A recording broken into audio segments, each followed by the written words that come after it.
Wang. Akala nila pinakain mo sila. Oo. Pagkinin mo, yan. Susakanin. Wala nang pagkain to ah. Galing ano. Malakas kumain ah. Malakas kasi sila mangitlog eh. Daming itlog. Oo. Kumbaga sa kalamansi, doon na punta yung kanilang Oo. Meron pa sa baba, ano, lalaki. Iba mga napupulutan eh. May mga tinutukaran pala yung iba, ano. Oo, minsan kasi, yun nga, gugutom na yan. Wala na eh. Oo nga, ano. Pero meron namang sobra. Yan.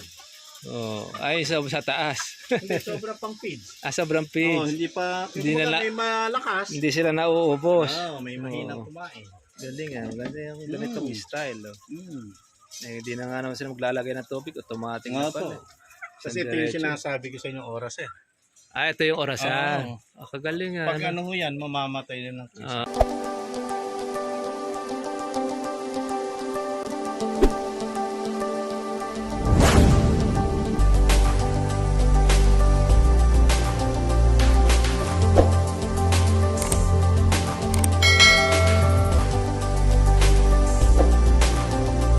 Yan. Galing ah. Yan, katulad yan. Sabi, yung iba nagbubuhos, hindi, bibili ka lang ng ano, nung hose niya, yung Nung bulb niya, bulb. na pagpuno na, titigil. Pag wala na, lalagay ulit tubig. Ganun lang ako niyan, direct siya. Hindi naisip ikaw naggagano. Hindi ka na magbubuhat. Technology. Direct na siya, Tima. Ano? Yes. Oo nga naman. Kaya ho yung iba, dire-diretso lang yan. Buwan na bibilangin yan. Ngayon, umiswila lang yan. Kaya nagkuha lang siya, nag-overflow. Kasi bakit po nasira? Kasi deep well kami, pangit yung ano, minsan maraming buhangin lang. Kaya pala lahat ng mga galon ninyo nasa taas. Opo. Automatic pala siya. Tingnan ninyo. Ganun pala ng painom. Yung iba kasi, ay sorry Michael. Sorry, ngunit ka dyan ha. Ay, kinain ng gutom. Nagutom ka? Kinain kinakain din pala ng konyo itlog. Toyo, ang tawag namin. Tinutoyo. Tinutuka nila. Minsan daga. Tingnan niyo po, ayan po. Ano? Yan yung tubig na kuha nila. Iinom po sila dyan, ayan po. Kagaling ano. So hindi na yung gano'n na PVC. Pag may gano'n kasi PVC, araw-araw lilinisin. Ibig sabihin, tao. alam na ng mga manok na dyan sila tututok. Opo, ayan. Makikita nyo yan, dyan sila umiinom. Kagaling ano. Dito yan. Hindi mo naman kailangan na magpapainom ka pa ng isa-isa. Ayan. Hindi ka na pala bibili ng Kaya ang problema, Michael, talaga kailangan linisin na natin. Pagka mayroong bara. Oo. Di bale, sinabi ko na kay Manlino. Puro kalawang na siya. Oo. Kaya kailangan pala dyan, lilinisin lang din yung kuwan na yan. Siguro baka sang uso rin nila. Hindi yung dito sa loob. Sa pipe na. Ayun. Tapos yung nakalawang. Akala nila pinakain mo sila. Pagkinin mo, yan. Susakanin. Wala nang pagkain to ah. Galing ano. Malakas kumain ah. Malakas kasi sila mangitlog eh. Daming itlog. Kumbaga sa kalamansi, doon na punta yung kanilang meron pa sa baba, ano, lalaki. Iba mga napupulutan eh. May mga tinutukaran pala yung iba, ano. Minsan kasi, yun nga, gugutom na yan. Wala na eh. Oo nga, ano. Pero meron namang sobra. Yan. Ay, sa taas. Hindi, sobra pang feeds. Sobrang feeds. Hindi pa, Hindi may malakas. Hindi sila nauubos. May mahinang kumain. Galing ah. Galing yung ganitong style. Hindi na nga naman sila maglalagay ng tubig. Automatic na pala. Kasi ito yung sinasabi ko sa inyo oras eh. Ito yung orasan. Kagaling nga. Pag ano yan, mamamatay din ng puso. Kung sana yung mga ilaw na yan namamatay. Tapos sabi nila, isa sa lamok, kaya bibili ka rin ng mosquito killer. Kasi pag kinain, inano sila ng malaria, green ang ipot nila. Ayun. Pag nakita mong green ang nagiging ipot, may problema. May problema na yung kanyang manok. So kahit pa paano, nakakuha siya. Nababawasan din ng kayo. Tinatamaan din pala ng malaria itong kuhan, ano? Itong manok. Ayun, pag ganyan, papalinis ng ganyan. Dahil marami ng lamok. Nakukuha na siya. Kumbaga sa atin ay pruning. Tapos nababantayan mo nga naman. Yung kanilang kalusugan. Siya, kumbaga kayo na rin yung doktor nito. Hindi naman. Dahil importante kasi yan eh. Oo. Na At least monitor natin yung manok. kumbaga sa ipot pa lang, alam mo na kung may problema. Oo. Ang galing pala, no? May sakit o wala. Pag inangat namin yan, Mm. Oo, yan yung mga kuwan talaga. Pag ko pa lang yan, walang problema. Oo, kasi Kasi green na green yun. Doon pa lang malalaman kung may sakit o wala, no? Oo. May minsan may halak, Oo. may sipon. Pero pag okay ang halak, Hmm. Buti sa manok, wala pong maselan, ano? Pero nung mga nakakaraan na tinamaan ng pandemic noon, na may manok na rin kayo noon. meron sa 20. Oo, yung nagkamatayan, yung mga manok noon. Ito, tingnan ninyo pa. So, tinitimbang din pala itong itlog. Pasok kayo doon, pasok kayo doon. Oo. Bukas ba? Yan, sir.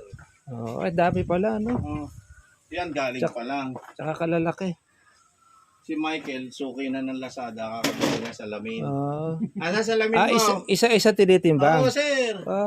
Galing. Kaya ako parehas tayo lumaban. Oo, hindi yung kumbaga lang na sasabihin sa amin sa kung Lazada, XL or ang liit ng medyo. itlog nyo Hindi ka lang Oo. masabi, ano bang itlog ang maliit? Ngayon, nasa timbang po, DTI po. Oo nga, ano, Opo, kaya ayan po. walang kalusot-lusot. Pakita ako. mo yung small mo nandoon. Small. Ayun, small. Sir Ayun, sir. Yes, Oo, galing. sir. Ano. Pakita mo yung medium. Wala nga kaligaw-ligaw. Medium. Oo. Jumbo. Hindi yung iba nanguhula lang. Yun. Yung iba, sir, ang binibili, Oo. bumibili sila sa mga May mga farm ng halo. ganyan, Mm-mm. kamay-kamay na lang po. Yun nga, ganun ang ginagawa. XL. Ayun, yung Kaya XL. pag bibirahin kami ng customer, lalabasan namin ang timbangan. Oo. Ay, hindi na sila makakahirit, no? Yung super jumbo. Ayan naman ang Yung jumbo. super jumbo, sir. Ay, grabe pala, no? Double Laki. yoke po yan. Double yoke yung ganyan. Sa susunod na may sasakyan kayo, bibigyan ko kayo. Dami Malayo, pa. mahalanggas eh. Opo, totoo. Kaya Totoo kumuha yun. ka dito, sampulan mo lang ng isa. Kaya galing, Yan, sir, galing pa sa taas. Jumbo. Ayan naman ang jumbo. Jumbo na yun. Papasok na niya yun doon. Kalalaki, ano? Papasok na niya yun. Ayos ang ipon. Walang daya. Yan, opo. Kaya sasabihin, maliit. Okay, maliit, pero mabigat. Oo. Pag mabigat, mas maraming laman sa loob. Yung iba po, malaki, magaan. Pag Walang binuksan laman. mo, wala. Totoo yun. Walang white, walang Bisa ba, basag pa iba yung mga pula eh. Pagka gano'n, mga kuha na siguro, laon na yon. Basta pala, matanda na po yun. Matanda na siya. Matagal na po yun. Yung pala ako. Kaya sa amin naman, nag-move. Kaya yun ang nabubuo yung yok niya. Hindi, yun po ang aming strategy na hindi masyadong maraming manok. Kasi pag masyado pong maraming manok, hindi mo rin alam paano mo ma-market eh. Ganun pala. Hindi tatambakan ka ng ito. Malulumaan ka. Bulok na nga. Yun na po yun. Kumbaga ito, mga suki na ito. Kaya Sure na po yan. Sure na. Bukas po yan, ubos po yan. Pag dinala yan ng anak ko, nung damating anak ko, may dadalhan na po yun. Galing ano. Kaya konti Kaya lang po. laging press ng press ang buwan niya. Kaya nga sabi ko, sa Kalamansi, tama na kami sa Opo. 1,000. Marami na yun. 1,000 na puno, tama na po yun. Kasi pag punuin ko to, market naman rin sayang naman. Totoo yun. Malalaglag lang, hindi namin may bebenta. Ay maganda nga. Ganun lang, ano mo lang. Kung may kung merong bagong pag market. maraming mamamakyaw, pwede pa kayo magdagdag. No? Kung mayroon pang, kunyari, may Kung may magkontrata sa tataniman amin. pa, pwede niya. Misa lang nagkakaroon ng problema kung wala nang tataniman. Tsaka yung kunyari sa itlog, ganun, sasabihin, boss, sige, magda-down na kami sa inyo, 50 linggo-linggo. Yan, pwede kami magdagdag ng manok kasi meron lang kaming kausap. Pero pag normal lang na ganito, alalay lang sa ano. Sumobra man siya, konti. Konti lang po. O kaya magbubukas kami ng bagong tindahan. Ang dali naman. Ma'am, server, pwede yung benta ng itlog, may nagdadala na sa inyo. Magkano ba sa iyo? Kayo, magkano ba kuha nyo? 230. Bigay ko na lang sa inyo ng 220. Hindi magiging laon yung kuha din. Laging fresh yan. Di sasabihin pa, baka luma na yan. Sasabihin namin, sige, laban na namin, basag at tayong itlog. Para makita Kumuha ko kayong platito, tapos kahit saan dyan, baka sabihin nyo yun, may JR lang ang bago. Pinipili Hindi lang kabo basagin. yung kuha niya. Basagin yun, pagbasag na gano'n, sige, order kami 10 tray. Kasi nakikita po nila eh. Na-fresh ang tinda. Medyo mataas presyo, pero sigurado po kayo eh. Na hindi siya sira. At saka hindi mo galing ilang kamay na. Nung mga pinagpilian na. Meron sa Nueva Ecija, may mga magmalalakas totoo yan. po yan. Nueva Ecija, Bulacan, Batangas. Mga Bago malalakas. makarating dito napakarami Opo, ng... truck po yun. Oo, marami Kasi ng daan libo masaling-sali naman na. ang manok nila. Kaya nga. Bago bibili ka sa palengke, bago ba nakarating ng palengke yun? Di Hindi kagaya naman sa ito, inaano ko sila, sir. Press na press mo Hindi siya. naman sa inaano ko. Tingnan, sir, wala naman kami itinagong lumang itlog dahil dadating kayo. Kaya nga, Wala kami itinatago totoo eh. yun. Ito na po yung, Mm. yan yung timbang po kahapon. Kagaling yan. Wala na hong yun lang yung namin. Kaya dami pala ng kanya kahit sa mga pitch na ito na gano'ng katagal naman bago maubos siya. Yung pitch nyo na ito. Hindi sir, ang isang manok ay 110 grams per head per day. Ang nauubos niya. Ang pakain mo nakakain. lang po. So 55 sa umaga, 55 sa hapon. So kung meron ka pong 1,000 manok, ibig sabihin 110 kilos. 2 sako at mahigit. Ang gagamitin mo po. Ang nakakain po nung 1,000. Araw-araw. Araw-araw. Huwag po kayong magkukulang at magtatampo rin yan. Tatampo yung manok. Oo, mabuti na sumobra, wag lang kulang. Oo. Puro nga Matipid. itlog eh. Matipid din pala. No? Matipid po. 2 sako para sa isang Ito ay 1.5. Mm. Ngayon, nagtaas sa amin. Gawa ng lintik na Iran na yan. Sa pera. Gera, 1.5 na. Dati 1.420. Naging 1.470. Naging 1.5 na. Ano po ibig sabihin ng 1.5 mga kasama? Mga katrivia. Dahil tumaas na. Ano po yun? 30 pesos per kilo. Pag sinabi po natin 30 pesos per kilo, divide mo po siya ng 110 grams, 3 pesos and 30 centavos ang kinakain ng manok araw-araw. Araw-araw. Yun yung computation ng pagkain. Actual na po yun. Actual na. Binenta nyo ng 7. Kalahati rin pala tubo. Ay, hindi. May gamot. Ay, may sa tao ka bagay. pa. Pero May yung electric pump pa. Yung mga 2 piso. Mga piso. Ang Ayoko magsabi 2 piso. Baka magkalit na sa si Mike. Ay, sa bagay. Meron Piso lang. Nga kayo Alam mo pala. po kung bakit po piso. Kasi po, yung ibang mga magmamanok, ang problema po nila, akala nila, ang laki ng kita dahil doon nga sa sinasabing compute kung magkakano ang isa. Hindi na po nila naalala na dapat magtabi po sila ng piso isang araw, 80 centavos para po doon sa halaga ng manok na binili nila. Ay, totoo. Yun ang puhunan ninyo. Kasi po, pag hindi ka pa nagtabi, after 2 years, wala ka na pong pambili. Kumbaga, kasama sa nakalaan nyo. Po. Kumbaga itatabi mo yung 80 centavos a day, hindi mo na uubusin. times 2 years, para po next year, after 2 years, may pambili po kayo. May huhugutin kayo. Kumbaga, hindi bigla ang timano sa bulsa mo manggagaling. Sa kanya na rin. Opo. Ayos yan. Kaya nga piso lang. Kung hindi ka magtatabi, akala mo maraming pera, nagastos mo, paano ka ngayon bibili ng pamalit? Mangungutang ka na naman kay Bombay. Yun ganun po Si Bombay ngayon nakikita. Ganun po ang Kaya ang sikreto, itabi mo, ganun, nakaano ka, feeds, kuryente, bayad sa tao, yung halaga ng manok, magkano ang manok? 400. 400. Divide mo na lang ng 20 months. 20 months mo siyang pinaitlog o di 20 pesos a day. Mahal po pala yung paitloging manok. Opo. Mura pa lang isang ulo. Opo. Kahit po magtanong kayo sa iba, 420 pa, kahit tingnan nyo po sa online. 420, 430. 400 po. Hindi pa sigurado yung kung makukompo yung mga dalas mong itlog. Hindi, nasa alaga naman po. Sa alaga naman. Nasa alaga. Wala naman masyado scammer dyan. Ang scammer lang dyan, nagbenta sa'yo ng batang-bata. Kunyari po, ang dapat kasing tunay na talagang hindi scammer, 16 weeks old ang dumalaga. 4 months old tunay.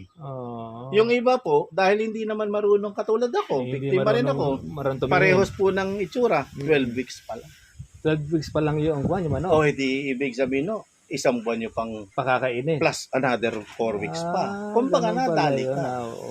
Bakit ganun? 4 na linggo na akong nagpapakain, hindi ayaw pa pa rin bumabagsak ang itlog. Bata pa pala. Bata po. Meron palang ganyan din meron sa po Pag hindi mo papakita ko sa inyo. Halika po. Pag hindi mo pala kabisado, nadadali ka rin. Hindi kayo galing kayo. Hindi familiar. Hindi kayo sa reliable supply. Kumbaga sa online lang. Dadalhin sa iyo. So, wala naman po yung birth certificate. So akala mo, maliliit pang palong, di ba sir? Opo. Akala mo, ang tunay dyan, dapat yan 16 weeks old. Tapos yun, yung mga papula-pula na gano'n, unti-unti, habang tumatagal, nagmamature na siya. Ay, yung yung palatandaan niya, Yung no? iba, 12 weeks pala. Sabihin may halo palang Hindi, bata. bata ang binigay. Katulad bata. dito sa amin. Oo, yan. Mm. Ito, sigurado po kami dito sa 16 weeks old to. Ito dahil nangingitlog na siya, no? Hindi, isa pa lang. Pero Isa pa lang. ganyan ang Yan ang itsura niya ng ganyan po yan. sa palong niya. Oo, habang nagmamature siya, nagiging laki po yung palong. In 20 weeks, which is 2 weeks na lang from now, kasi 18 weeks old na po ito, dapat magbagsak na yan. Ayun. Ang itlog na yan. Kailangan pala, batayin din pala natin yung palong din. Opo, keso nga lang, yung 12 weeks po at saka 16 weeks, Hindi mo masyado pareho po ang mahalata. itsura eh. Kaya nga, di mo Opo. mahalata. Kaya nag-i-expect sila, yung iba na nakakaawa rin na, Opo. isipin mo sir, papakainin mo. Pakain ng pakain, wala ka pang bumabalik sa Opo. iyo. Yun. Malaki gastos. May mga ganong klaseng taong, ewan ko kung saan sila natuto ng ganong Nang pag-ihiskam. hanap buhay. Kasi mo, kamahal na pagkabili, 400. Yun ang puhunan mo. Pagkatapos, pakakainin mo pa ng isang buwan. Opo. Bago siya mangitlog. Opo. Kaya nga ano rin, pero bawi naman. Bawi, pagka nagawa naman siya Hindi dahil na ako bata. siya magtutuloy pag hindi. Yun niya. Oo. Bawi naman po. Pero pwede na rin siya dahil una-una, kung 1,000 po ang iniitlog niya, di araw-araw may 1,000 kayo. Sa piso. Sa piso. Yes. Oo. Pwede Saan na ko siya. naman na ano yun? Ayun Hindi nga. naman ako nag-alala. Kaya nga, kung sa isang buwan niya, hindi 30,000 din naman niya. Malaking bagay nga. Oo. Kung may 2,000. Opo. Ay, pagka dumami pa yung itlog, di lalo na. Yes. At saka yung po ay nakabase sa presyo 7. Oo. Sa 210 isang tray. Dalawa nga. Ay meron namang 2. Minsan ay tumataas pa nga yung kuha na yan. Depende. Ah. Bilinagay ko na lang In-estimate po yun sa pinakamababang mababang kuha na 210, siya. isang Oo, tray. pwede na nga. Okay na. Kaya yung iba, sasabihin, yung iba kasi nagbablog, ang sinasabi, Yung kita gross agad. income. Gross income na Sales times, number of eggs times peso value. Kaya Yung binawas mong gastos. Yung net income, ang isabihin natin sa tao. kumbaga sa kawan, iinganyohin ka muna na, oy, ganito pala kakita, malaki pala kita. Yes. Di alam yung gastos, hindi na nakita. Yes. Hindi na inaitabi. Kaya sabi, Wala wala na tayong pambili na sa susunod. Hahanap ko na uli na panabagong pera para mapamili sa kawan. Dapat sana itinabi. Dapat, doon na lang yung kukunin mo, Yes, yung yung gagastusin second batch mo. mo. Second Yes. batch. Sa kalamasi, ganun din. Ganon din. Kaya mo lang mararamdaman ang kita niyan pagka yan, ma-harvest ka na. Yes. Pero in 3 years, siyempre, mula umpisa, puro gastos yan. Babalik pa unti-unti Yun yung nga kita po, mo. Kung ganun ang pagpupuhon. Hindi na kagad-agad, kikita ka. Yes. Kailangan mo mga kapital. Yes. Sabi nyo nga, kasi tinipid mo, tipiring ka. Titipirin ka talaga sa pagbibigay ng bunga. Sabihin ko na lang sa kanya, sige, wag mong bigyan vitamins, mahal vitamins. Titipid din sa itlog yan. May epekto rin. Totoo po yun. Kaka-apekto Wag mong talaga. pakainin dahil wala tayong budget. Oo. Ang mahal. Gawin mo na lang 100 grams. Naku naman. Di sabihin ng manok ko siya. Sige, puro small bibigay namin sa iyo. Hindi mura yung small. At saka hindi. Pagka hindi na siya nangingitlog, mapupunta na sa good gal yan. Mabibenta mo na lang ng isang daan, Tama po. Tama isang kayo. puno. Kasi lugi ka na eh. Totoo po yun. Kasi wala ka na magiging itlog dito. Ganun ang ano namin. Yung setup niya. Ayan, kapag share si Kuya doon sa mga gusto pong magmanukan, ito po yung talagang reality. Pwede ka kumita pala rito araw-araw ay isang 1 peso. Tapos leles mo na lahat ng gastos. Hindi siya ganun kalaki pero pagka yan ay na-permis po ninyo ang kita, maganda rin po pagkakitaan. Kumbaga nakala na rin Kuya rito yung pagsusunod po ninyo. Yes. Yung isa yon na kailangan to. Hindi natin ileles yung mga bagay na kasi gastos lahat yan. Importante lang dyan, meron kang dapat na pagbabagsakan. Yes. Meron ka ng suki. Para nun, hindi malalaon yung itlog at masisira. Yun ang importante. Kung ano yung order, yun lang ang alagaan mo. Tama nga naman. Magka 10% ka lang ng para siyempre yung iba biglang nasulot. Yun yan. Isa pa yun. Hindi pala makukuha hindi naman ikaw lang naman mag-iitlog Itlog marami rin yan. So, ganun talaga ang negosyo. Yun ang ilalaan natin. Kung ano yung order, yun lang yung kukuha natin. Hindi pwede yung marami palang bigla. At saka yung sabi mo nga sir, yung kaya rin ng bulsa. Kasi mahal po yung feeds eh. Totoo po yun. Mahal din yung feeds. Hindi naman pwedeng bukas mo na lang pakainin. Oo. Araw-araw po yan, mangitlog o hindi, bigyan mo. Kawawa yung manok. Hindi siya mangingit. Hindi na, mag-uurong na po. Uurong na siya. Puro magiging small na lang yung itlog. Michael, naakyat pa rin yung ano.